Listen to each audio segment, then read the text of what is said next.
আর একটা দোয়া শিখাই দেই, ইনশাআল্লাহ এই দোয়া করলে রিজিক তো বাড়বেই ইনশাআল্লাহ। আপনার যত ঋণ আছে ইনশাআল্লাহ আল্লাহ পাক শোধ করে দিবেন। বিশ্বাস করলেন না?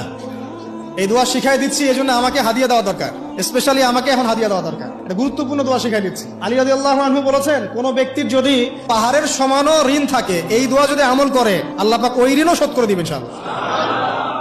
ঋণ কেমন জানেন? ওই যে এখন মানুষ ঋণ নিচ্ছে 1 কোটি টাকা ব্যাংক থেকে, 2 কোটি টাকা ব্যাংক থেকে, হ্যাঁ, কত বছর, 10 বছরের জন্য, 20 বছরের জন্য বাড়ি করছে, তাই না?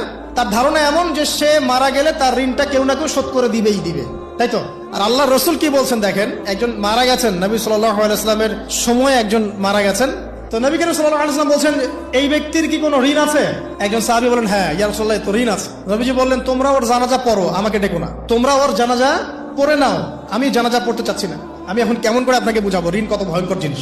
আপনি যে ব্যাংক থেকে 3-4 কোটি টাকার লোন নিয়ে রাখছেন, লাখ লাখ টাকা লোন নিয়ে বসে আছেন, দিব্যি সুখে বসে আছেন, এমন চিন্তায় যে আপনার মৌত হবে না। আর নবী সাল্লাল্লাহু আলাইহি ওয়াসাল্লাম সময়ে একজন মারা যাচ্ছেন, তিনি বলছেন তোমরা জানাজা পড়ে নাও, আমি জানাজা পড়তে চাচ্ছি না। মানে ঋণগ্রস্ত ব্যক্তি জানাজাও তিনি পড়তেন না। তারপরে একজন এসে বললেন, ইয়া রাসূলুল্লাহ, আমি তার ঋণ শোধ করে দিব, তার যা ঋণ আছে আমি শোধ করে দিব। তখন নবী এসে জানাজা পড়লেন সাল্লাল্লাহু আলাইহি ওয়াসাল্লাম।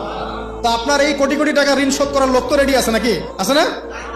কিন্তু আল্লাহ পাক বলেছেন, শহীদ, আল্লাহর পথে যুদ্ধ করে শহীদ হয়েছে, এই ব্যক্তির আত্মাও ঝুলে থাকে যতক্ষণ পর্যন্ত না তার ঋণটা শোধ করা হয়।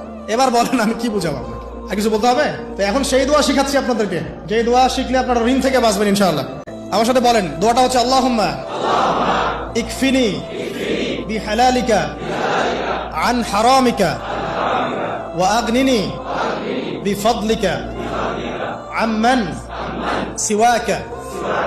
এই দোয়াটা ছোট না, এটা মুখস্থ করবেন, সেজদায় পড়বেন, নামাজের সেজদায় পড়বেন, আত্তাহিয়াতু দরুদ শেষ তারপরে পড়বেন, নামাজ শেষে হাত তুলে করবেন, যখন তখন শেষ রাতটা করবেন, ইনশাআল্লাহ দেখবেন আপনার ঋণ বলতে কিছু থাকবে না ইনশাআল্লাহ। যদি থাকেও, বড় কোনো ঋণ থাকেও, আল্লাহ পাক অন্য কোনো মাধ্যমে এটা শোধ করার ব্যবস্থা করে দিবেন ইনশাআল্লাহ। ইনশাআল্লাহ।